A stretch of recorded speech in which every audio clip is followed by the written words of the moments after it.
Assalamualaikum warahmatullahi wabarakatuh. Saya Nuka Septiana, NIM 1906311000035 dari kelas 5B Program Studi Pendidikan Informatika Universitas Trunojoyo Madura. Dalam video kali ini, saya akan mengulas terkait materi pengantar pemrograman berbasis web yang sudah disampaikan oleh Bapak Muhammad Afif Effendi pada pertemuan pertama mata kuliah pemrograman berbasis web. Sebelum saya mengulas mengenai pemrograman berbasis web itu seperti apa, terlebih dahulu saya akan menyampaikan apa itu internet. Karena internet akan sedikit banyak berinteraksi dengan web.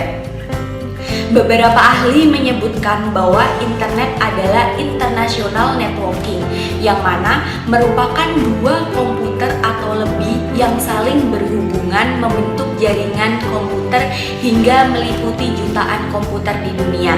Lalu ada juga yang menyebutkan bahwa internet disebut juga interconnected networking, yang mana merupakan sebuah sistem komunikasi global yang menghubungkan komputer-komputer dan jaringan-jaringan komputer di seluruh dunia.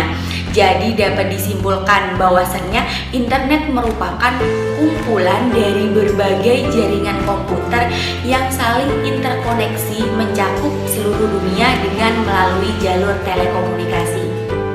Lalu selanjutnya mengenai pemrograman berbasis web atau disebut dengan World Wide Web atau WWW, umumnya dikenal sebagai web, yang mana merupakan sistem informasi di mana dokumen akan diidentifikasi oleh URL yang dapat dihubungkan oleh hyperlink dan dapat diakses melalui internet.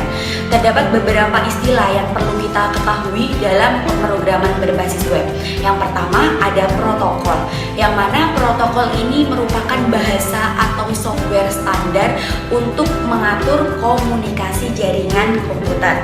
Lalu yang kedua ada HTTP atau disebut juga dengan Hypertext Transfer Protocol. HTTP ini merupakan protokol yang menemukan aturan yang perlu diikuti oleh web browser dalam meminta dan mengambil suatu dokumen oleh web server dalam menyediakan dokumen yang diminta web browser. Lalu selanjutnya yang ketiga ada URL atau Uniform Resource Locator, yang mana URL ini digunakan untuk menentukan lokasi informasi pada suatu web server. Selanjutnya yang keempat ada protokol transfer. Nah, protokol transfer ini merupakan protokol yang digunakan untuk pengiriman informasi di internet. Beberapa protokol transfer yaitu ada HTTP, ada FTP atau File Transfer Protocol, ada Gopher, News NNTP atau Network News Transfer Protocol, dan Telnet. Yang kelima ada DNS atau disebut juga dengan Domain Name System, yang mana merupakan suatu sistem penamaan standar komputer-komputer di internet yang bertujuan untuk mempermudah pengelolaan komputer internet. Keenam ada homepage, yang mana merupakan sarana dasar untuk memperkenalkan secara singkat tentang apa yang menjadi isi dari keseluruhan website dari suatu organisasi atau pribadi. Homepage sendiri terdiri dari website atau situs web dan web tag atau halaman web.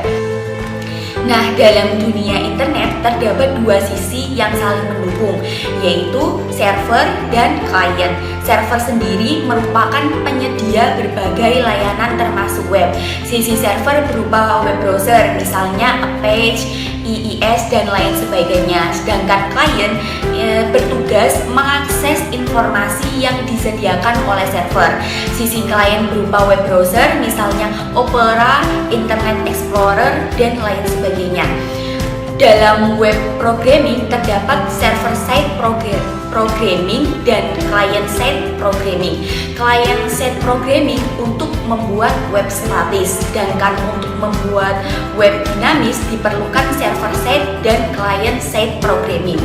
Yang ketujuh ada web browser, yang merupakan tool untuk navigasi di web dan menampilkan dokumen web.